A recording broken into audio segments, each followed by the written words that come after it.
Stop! Ceci est une breaking news. Oui, je sais, la matinale en ce moment, c'est un petit peu n'importe quoi. Il n'y a pas eu de matinale vendredi dernier. Je reviens là, on est quoi? On est mardi, c'est ça? Mardi soir, mardi après-midi. Je ne sais pas encore quand est-ce que je vais diffuser cette vidéo, car il y a effectivement une breaking news. Je ne vais pas attendre vendredi matin pour vous parler de ça, parce que c'est du lourd, du très très lourd, et on voit ça évidemment tout de suite après le jingle. Bon, avant de commencer, évidemment, abonnez-vous à la chaîne si vous voulez être tenu au courant de toutes les news de l'audio et des instruments de musique. Et puis, l'annonce, ça concerne, vous l'avez peut-être vu dans la miniature, forcément, ça concerne Ableton, qui, pas moins de 8 ans après, a sorti la nouvelle version de Push. Push, le contrôleur donc de leur Stan.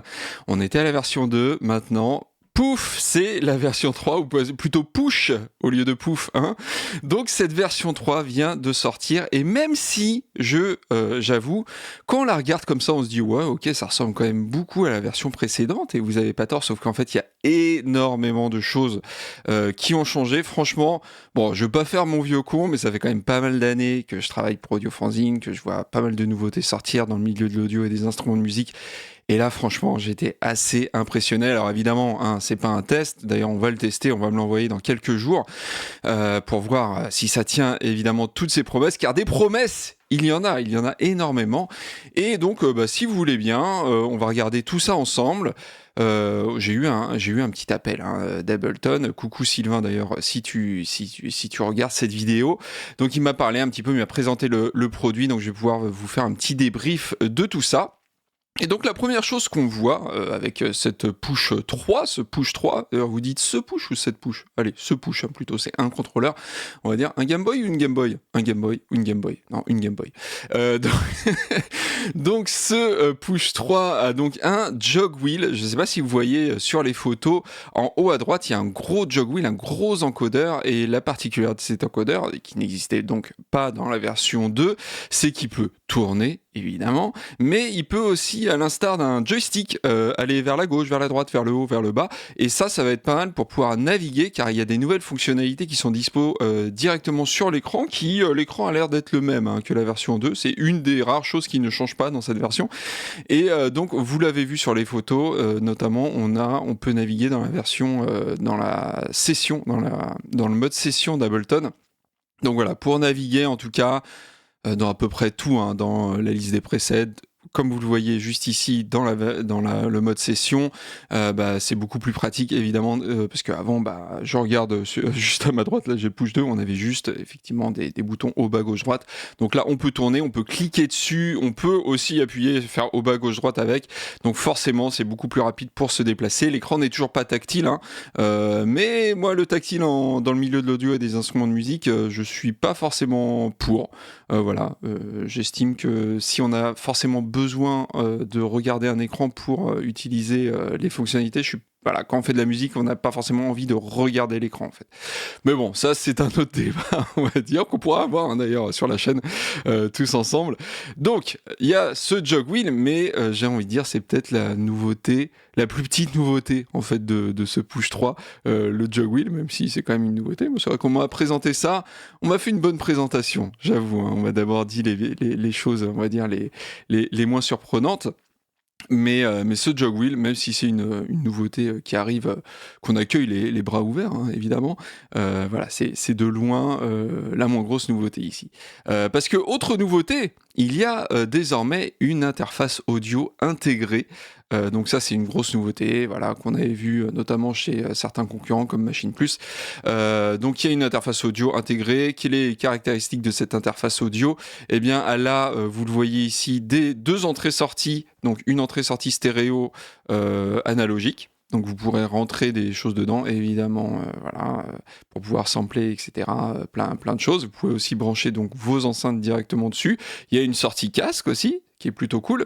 On voit que derrière, il y a un port USB-A qui n'est pas le port USB-C, qui vous permettra de brancher push à votre ordinateur. Le port USB-A, a priori, vous pourrez brancher des contrôleurs MIDI avec, et ça, c'est plutôt sympa. Il y a aussi des entrées-sorties ADAT.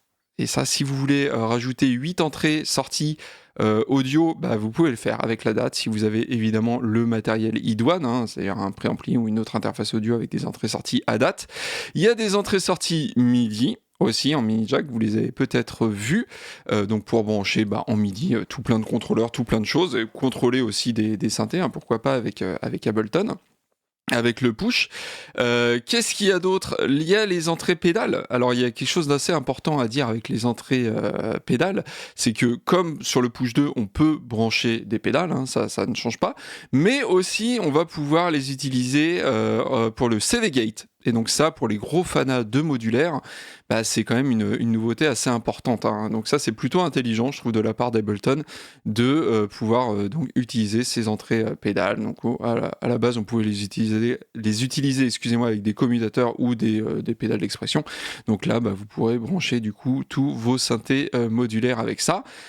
Mais ce n'est pas tout. Ce n'est pas tout, l'interface audio, car c'est peut-être une des 2 grosses nouveautés de ce Push 3. Eh bien, c'est un mode autonome. Oui, oui, un mode autonome, vous avez bien entendu.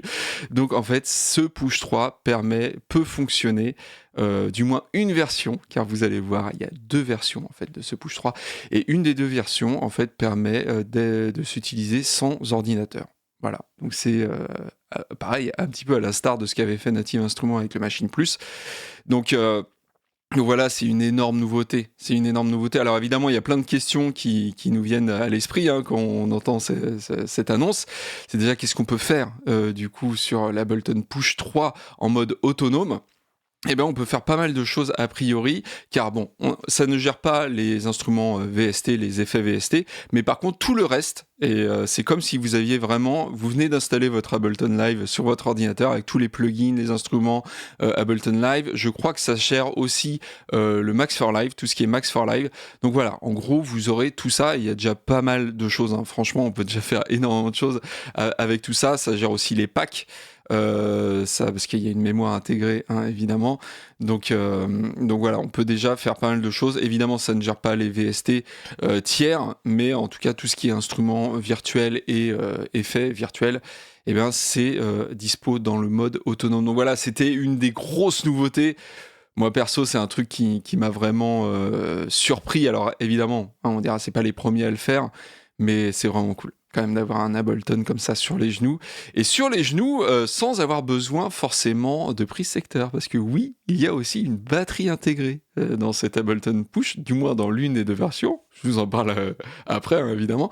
Mais il y a une batterie intégrée qui permet, alors d'après Ableton, on m'a dit qu'on pourrait avoir environ 2h30 d'autonomie. Donc c'est vrai que c'est pas énormissime, 2h30 d'autonomie. On peut se demander. A priori, c'est une vraie donnée. Hein. 2h30, c'est vraiment en situation, parce que vous savez, les constructeurs parfois ils disent ouais, machin, il y a 10 heures d'autonomie. Puis on voit dans la réalité, c'est pas tout à fait le cas. Donc là, a priori, il y aurait 2h30 d'autonomie.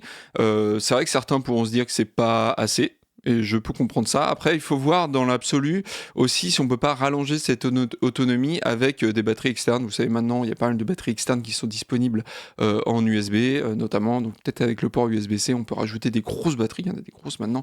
Donc à voir si on peut du coup rallonger. Mais ça, évidemment, ça sera quelque chose qu'on verra dans le test. Hein, parce que voilà, ceci n'est pas un test. Ceci est une news, c'est la matinale, vous voyez là. Ah non, c'est de l'autre côté ici. Donc voilà. Mais ce n'est pas tout.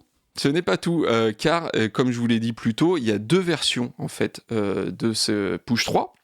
Il y a donc la version autonome, la full version avec donc le CPU à l'intérieur, la RAM, le SSD, parce que évidemment pour faire fonctionner le Push 3 en mode autonome, il faut un véritable petit ordinateur dedans. Donc il y a la batterie, le CPU et tout ça.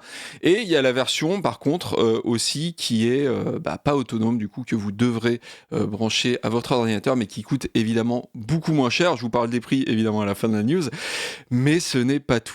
Et ouais. Vous vous dites, bon, c'est bon, là, Grégoire, il nous a tout dit. Et non, regardez bien. Je vous remets les photos. Là. Vous dites pas, tiens, il y a un truc qui est un petit peu différent du Push 2. Alors, vous avez peut-être pas forcément le Push 2 sous les yeux. Moi, je l'ai parce qu'il est juste à côté de moi. Mais regardez bien les pads. Les pads, là. Normalement, sur le Push 2, on a des petits interstices entre chaque pad. Des petites zones noires. Et là, en fait, les pads, ils se touchent pratiquement. Vous voyez, là, ou pas ? Parce qu'il y a un gros changement au niveau des pads. Et c'est pas seulement voilà, ce qu'on peut entendre hein, d'habitude, la même rengaine, c'est-à-dire oui, ils sont plus sensibles, machin, tout ça. Non, là c'est pour le coup une vraie nouveauté, car les pads sont compatibles MPE, c'est-à-dire qu'ils sont sensibles à la pression, mais aussi ils sont sensibles à la position de votre doigt, que ce soit sur l'axe des X ou l'axe des Y, c'est-à-dire suivant, c'est un petit peu, je sais pas si vous avez vu ma vidéo sur l'osmose, regardez-la si c'est pas le cas évidemment, mais l'osmose, on pouvait faire plein de choses comme ça avec le doigt et ça pouvait gérer, voilà, au niveau de l'expressivité, ça faisait beaucoup de choses. Et bien là, c'est un petit peu la même chose, c'est-à-dire suivant la position de votre doigt sur chaque pad, eh bien, vous pourrez contrôler plusieurs choses. Par exemple, si vous le mettez plus à gauche ou à droite, eh bien, vous pouvez, par exemple, faire un vibrato. Typiquement, je sais qu'on m'a fait aussi une démo, on peut faire un glissando, c'est-à-dire que vous passez votre doigt d'un pad à l'autre comme ça et vous faites un glissando sur certains instruments qui le gèrent, évidemment.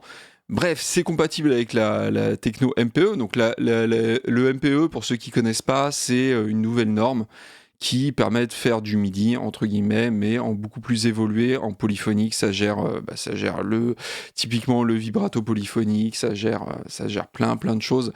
Donc là, pour le coup, c'est une véritable avancée, même dans la manière de jouer ce push 3, parce que d'un seul coup, vous pouvez faire plein de choses. Vous pouvez, par exemple, en mettant votre doigt plus ou moins haut sur le pad, vous pouvez faire un filtre, par exemple déclencher un filtre ou pas. Et vous pouvez le faire sur un doigt, mais pas sur les autres doigts, par exemple. Voilà, c'est vraiment polyphonique, c'est compatible MPE. Donc ça, c'est vraiment, pour le coup, une énorme nouveauté. Vraiment. Et ça va vraiment changer votre façon de jouer le push. Alors évidemment, apparemment, ça a été amélioré aussi au niveau de la sensibilité, du toucher. Mais vraiment, moi, pour le coup, c'est vraiment ce qui m'a le plus surpris. Parce que c'est la première fois que je vois un contrôleur de ce type faire ce genre de choses. C'est vraiment ce qui m'a le plus surpris. Le côté compatible MPE de toute la matrice de pad ici. C'est parce que ça n'a pas l'air comme ça. Évidemment, une fois qu'on le sait, on regarde et on se dit ah oui, effectivement, ça a l'air un petit peu différent. Les pads, effectivement, se touchent maintenant. Je sais pas comment ils ont fait ça, techniquement. Moi, ma petite théorie sur le truc, c'est qu'en fait, c'est un seul et même gros pad derrière. Je pense qui est donc un petit peu comme un... Oui, c'est un seul gros pad en fait qui serait sensible au toucher, ce qui permet du coup de passer d'un pad à l'autre. Parce que vraiment, pour le coup, on m'a fait la démo, quand on passe d'un pad à l'autre, comme ça on peut vraiment faire un glissando, voilà, un énorme glide sur plusieurs notes, sur les instruments compatibles évidemment, et vous le savez, il y en aura des instruments compatibles évidemment. Ableton, ils m'ont pas proposé ce genre de truc sans avoir les instruments virtuels compatibles derrière.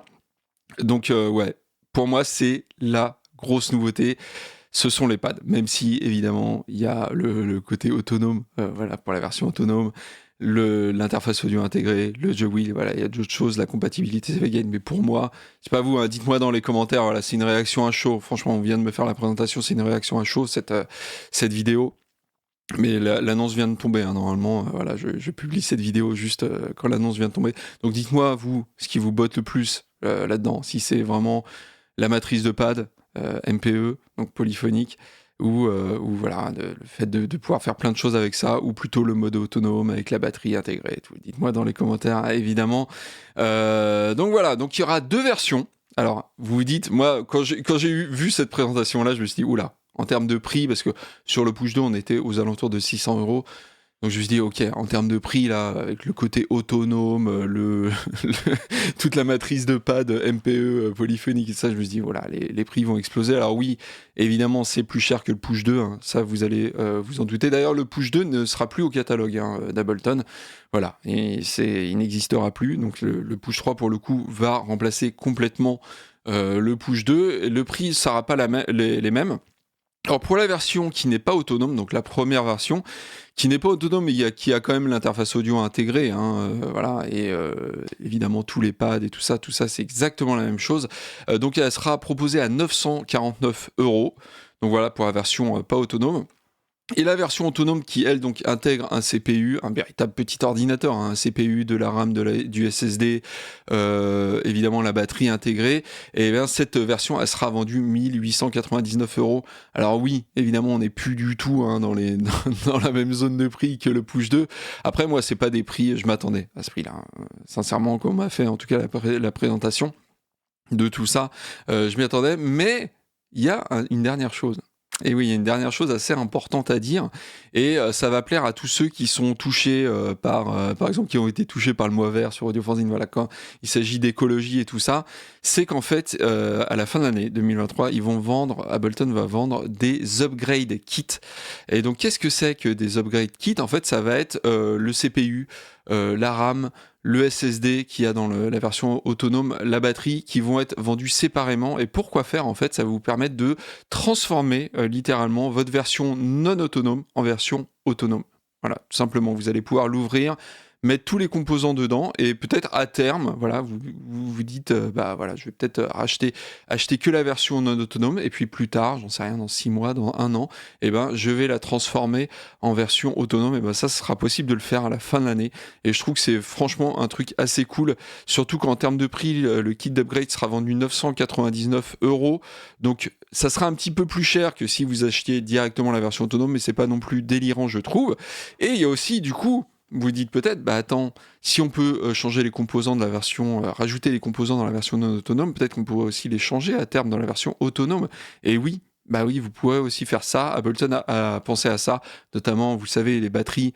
Au bout de 2-3 ans, généralement, une batterie, ça commence à flancher un petit peu. Bah là, vous pourrez changer la batterie de votre push en version autonome. Et pourquoi pas aussi rajouter un SSD plus grand, plus de RAM, un CPU plus puissant. Alors pour l'instant, dans un premier temps, ils vont pas le proposer, mais il y a en tout cas cette volonté chez Ableton, ils me l'ont dit, hein, de penser vraiment long terme. Alors on peut les croire, hein, parce que le Push 2, il a quand même duré 8 ans, donc on peut croire évidemment à Ableton quand ils nous disent que le Push 3 va rester pas mal de temps au catalogue d'Ableton, mais vraiment ce truc de pouvoir upgrader sa version avec pourquoi pas un CPU plus puissant, pour gérer plus d'instruments virtuels, plus d'effets, plus de RAM, un SSD plus grand aussi pour charger plus de packs, notamment, moi je trouve que c'est quand même une très très bonne nouvelle. Alors au niveau aussi de l'utilisation en mode autonome, il faut savoir que le Push 3 sera Wi-Fi aussi, et que en fait il pourra communiquer avec votre ordinateur qui aura Ableton Live 2 lancé, de communiquer justement en Wi-Fi, et donc on pourra transférer plutôt, excusez-moi, les sets de votre ordinateur au Push 3 autonome, comme ça, directement en Wi-Fi de l'un vers l'autre. Évidemment, tout sera compatible. Vous pouvez commencer un truc sur votre Push 3 autonome, le finir sur votre ordinateur. Évidemment, hein, vous le savez, tout sera compatible, vous en doutez. Donc voilà. Pour cette grosse nouveauté, cette matinale en mode un petit peu impromptu. Voilà, je débarque sans prévenir. Mais franchement, je sais pas vous, mais moi je trouve que c'est une des plus grosses news, hein, pour l'instant de l'année peut-être. On verra, l'année est loin d'être finie évidemment, mais pour moi c'est vraiment une grosse news. Ça faisait longtemps qu'on l'attendait, hein, ce push, 8 ans quand même. Mais là, franchement, ils ont pas déçu. Ils n'ont pas déçu, je trouve, Ableton. Alors évidemment, le test, moi je ne l'ai pas eu encore entre les mains, je suis très, très dithyrambique comme ça, parce que je suis excité par cette annonce, forcément, j'imagine que vous aussi. Mais ils vont m'envoyer le push là dans quelques jours, donc je vais pouvoir vous faire un petit test de tout ça. Évidemment, en vidéo, je pense, parce que franchement, il y aura une partie écrite, hein, du test, parce que nous, on aime l'écrit sur Radio Fanzine, mais il y aura aussi une partie vidéo, parce que c'est vraiment quelque chose qu'il faut voir, je trouve. Ah, pour le coup, s'il y a un produit qui mérite une vidéo, c'est bien celui-là. Donc voilà, dites-moi, évidemment, dans les commentaires, hein, ce que vous pensez de ce Push 3. Allez, je vous le remets un petit peu, parce que franchement, c'est cool. Alors, il change pas trop, hein, physiquement, du Push 2, mais les specs, elles sont quand même assez folles. J'espère qu'il va tenir ses promesses, hein. Mais ça, évidemment, je vous le dirai rapidement sur la chaîne. Donc, si vous voulez voir le test de ce Push 3 le plus tôt possible, dès que j'aurai le temps de me pencher dessus, eh bien, abonnez-vous, hein, à la chaîne, évidemment. Non, c'est ici. Alors, j'y arrive jamais. Alors, voilà, c'est inversé sur mon écran, j'y arrive pas. Voilà, c'est comme ça. Donc, abonnez-vous, évidemment, à la chaîne, mettez la petite cloche, et puis moi, je reviens très, très vite. Normalement, ce midi, vous voyez, normalement, je suis en train de préparer mon live sponsor. Je fais un live sponsor ce midi sur une console Mackie, mais normalement... C'est un peu retour vers le futur, cette vidéo. Normalement, il est déjà fait, ce live sponsor, mais il y en a plein des lives sponsors qui arrivent. Évidemment, les matinales classiques du vendredi matin, elles continuent. Et puis, je vous annonce le grand retour dont refait le patch. Voilà, normalement, on fait ça vendredi en live, vendredi midi. Donc, n'hésitez pas à être au rendez-vous, parce qu'on va tester, si tout va bien, normalement, Easy Keys vendredi midi. Donc, franchement... Des belles semaines là chez Audiofanzine, hein. En tout cas sur la chaîne d'Audiofanzine, il se passe plein de choses. Des matinales à tout va, des lives sponsors, des on refait le patch, franchement. Que demander de plus? Vous avez eu une interview hier. Que demander de plus? Je vous le demande, hein. Bon, bah écoutez, moi je vous dis très vite, de toute façon sur la chaîne, et puis à très bientôt. Ciao.